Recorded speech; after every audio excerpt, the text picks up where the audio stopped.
จากอดีตจนถึงปัจจุบันวิถีชีวิตของคนลาวได้มีความผูกพันกับธรรมชาติ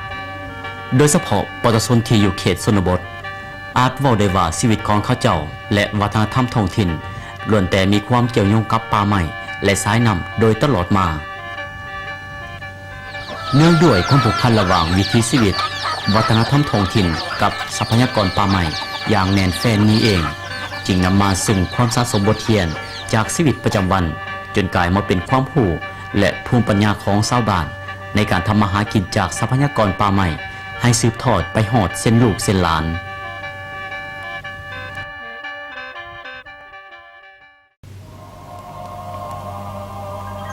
หนึ่งในความผูกพันที่กลายเป็นบทเรียนในการทำมาหากินของประชาชนบรรดาเผ่าชาวบ้านเลาหยาบ้านน้องเอกบ้านสมสุขบ้านน้ำอ้อมและหลายบ้านที่ขึ้นกับเมืองปุตุพรและส่วนหนึ่งของเมืองปากซองนั้นแม่นวิธีการเอาผึ่งในธรรมศาสตร์ที่ได้สืบสานกันมาเป็นเวลาดนนานถ่ายทอดจากรุ่นคนสู่รุ่นคนต่อๆกันมาจนกลายเป็นความชำนาญในการทำมาหากิน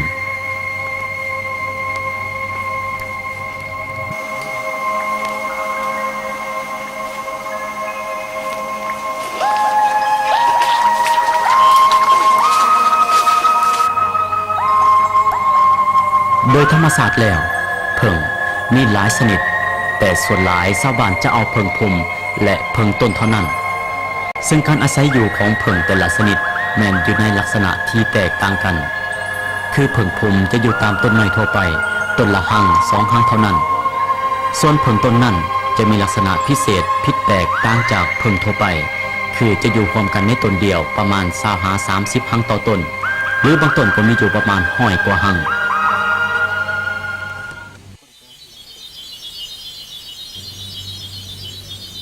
เพิ่งต้นจะอาศัยในเขตธรรมศาสตร์ที่คงความอุดมสมบูรณ์และปราศจากสิ่งรบกวน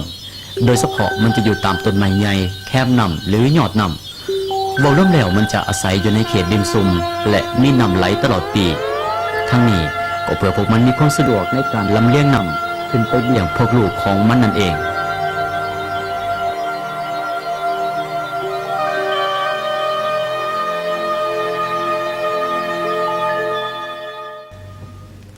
ลักษณะต้นไม้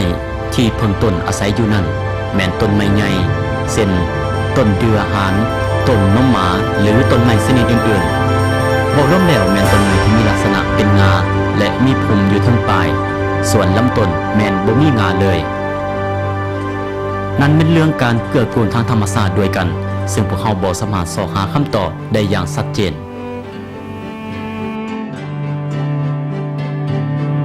ตามความเสื่อของประชาชนเขตดังกล่าวได้บอกให้รู้ว่าเพิ่งต้นแต่ละต้นจะมีสิ่งศักดิ์สิทธิ์หรือเจ้าถิ่นเจ้าฐานเป็นผู้ปกปักรักษาไว้ซึ่งในเบื้องต้นถ้ามีชาวบ้านผู้ใดพบเห็นก่อนจะหมายไว้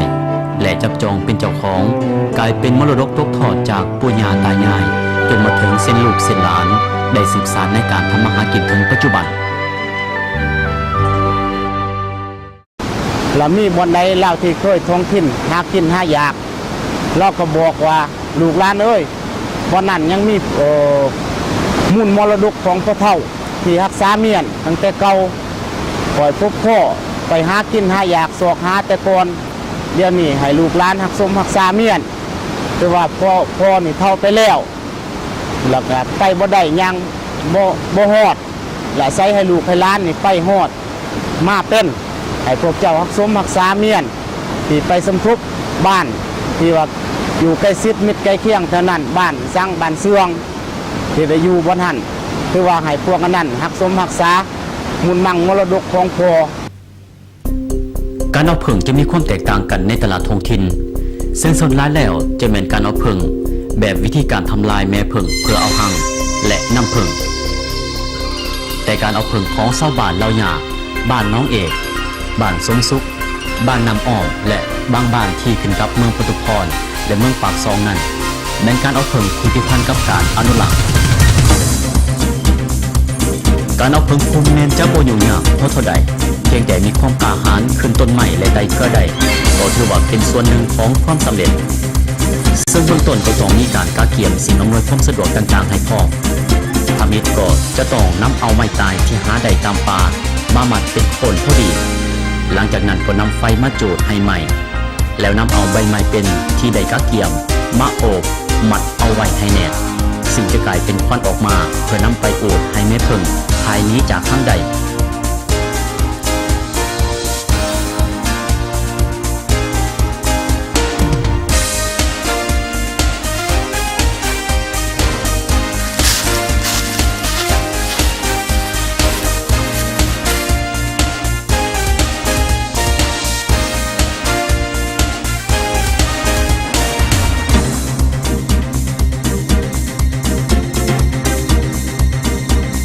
ด้วยความผูกพันและการพึ่งพาอาศัยซึ่งกันและกันของธรรมชาติระหว่างป่าไม้สายน้ำและสรรพสิ่งที่มีชีวิตทั้งหลายนั้นมีความกวดกลูนกันทางธรรมชาติโดยขณะทีมงานถ่ายทำของพวกเขาต้องได้ใส่ความพยายามเดินทางด้วยเส้นทางอันยาวไกลเพื่อสอหาภาพที่สวยงามและน่าประทับใจมาให้แก่ทานผู้ชม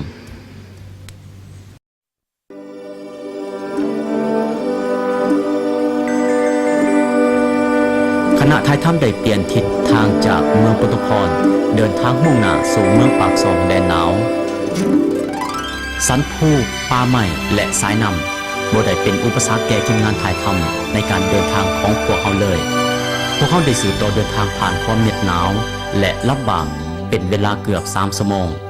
แต่ต้องมาเศร้าใจเมื่อปรากฏเห็นภาพการทางป่าเห็ดไห่เห็ดสวนยังมีแพร่หลายอยู่ในเขตนี้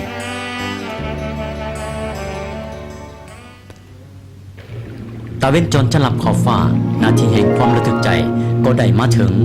เมื่อผู้พระทางบอกว่าใกล้จะหอดที่ไม้แล้วเฮ็ดให้ความอิดเมื่อยได้เลื่อนล่างจางหายไป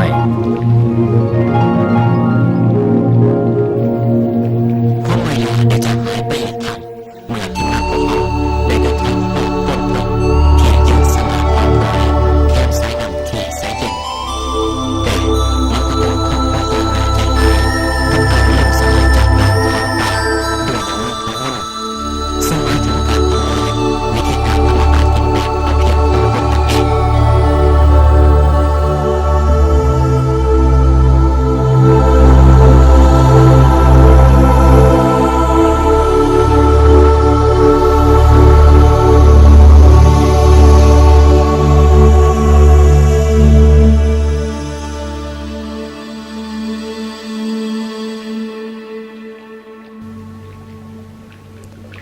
ท้องฟ้าเริ่มมืดมัวลงกลุ่มเมฆได้เข้ามาบดบังแทนที่ซึ่งมันเป็นสัญลักษณ์บอกว่าพิธีการเอาผึ่งของส้นเผ่าลาเวนหรือเผ่าจลุจะเริ่มแล้วในกลางบนลันแบบอะไรเงี้ยมุกมันกลางให้นมปัดแม่กวนไหนเนาะต้องกวนต้องเชื่อยังไรให้นมหรือปัดแม่อีเนาะกลางตัวยังไงแล้วมันจวกต้องไงในกลางกัวเบรเนี่ยต้องไงบูมจ่องบูมจ้ากัวเบรเจียงจ่องเจียงจ้าหนึ่งไปย่อซื้ออะไรเงี้ยพิธีกรรมได้เริ่มขึ้นเพื่อเป็นการบอกกล่าวถึงเจ้าทินเจ้าฐานในป่าดงแห่งนี้ว่าพวกลูกหลานที่อาศัยอยู่ที่นี่ขอทำมาหากินมิแบ่งเอาและขออย่าให้เกิดมีแนวบดีหรือมีอันเป็นไปถึงอย่างใดก็ดีก่อนจะกล่าวถึงพิธีดังกล่าวจะต้องได้มีการกาเกี่ยมเส้นต้องได้ตัดเอาเครื่องกรุงมาทุบให้มุนมัดแล้วนำไปตากแดดหรืออย่างไฟให้แห้งเพื่อจะนำไปใส่ในการเอาผึ่งซึ่งเอิ้นว่าแสงพาย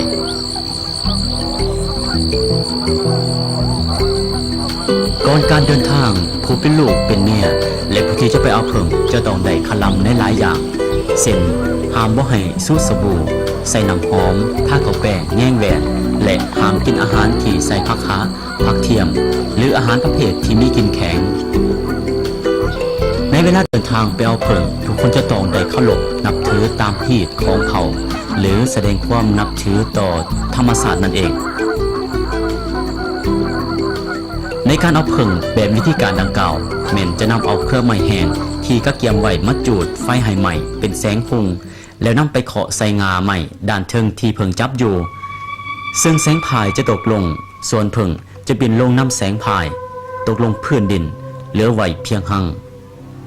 การเอาผึ่งได้ดำเนินไปเส้นนี้เรื่อยๆจนกว่าจะสำเร็จซึ่งตนหนึ่งจะต้องใส่เวลาในการเอา2 หา 3 วันแล้วแต่ความหน่อยหลายของหั่งผึ่ง แต่น่าเสียดายพวกเขาบ่สามารถจะถ่ายทำเอาภาพดังกล่าวมาให้ทานรับชมได้เนื่องจากบ่มีแสงสว่างเพียงพอเพราะในส่วนเวลาที่เขาจะเอาในเวลาเดือนแฮมและถ้าหากใส่แสงสว่างในการถ่ายทำเพิ่งทั้งหมดก็จะบินมาหาทีมงานถ่ายทำพวกเขา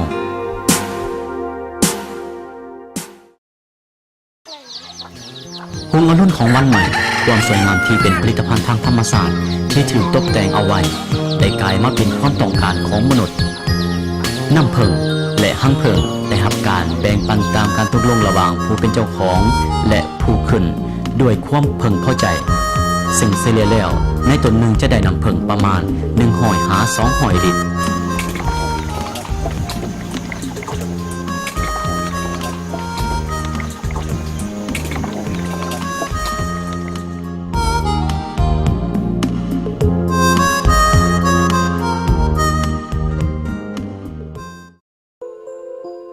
นับว่าเป็นเวลาหลายหลุ่นคนที่ปุญญาตายายเฮาเคยมีความเสื่อถือและสิ้นเคยในการนำใส่น้ำผึ้งเขาในการปรุงแต่งยาปัวพยาธิยาบำรุงนอกนั้นน้ำผึ้งยังเป็นอาหารทางธรรมศาสตร์ที่ช่วยเสริมสร้างสุขภาพและบำรุงผิวสันดีอีกด้วยส่วนขี้ผึ้งก็จะนำใส่เขาในการผลิตเป็นเครื่องตกแต่งและบูชาในทางพุทธศาสนาตามความเสื่อถือกันมาเป็นเวลาอันยาวนาน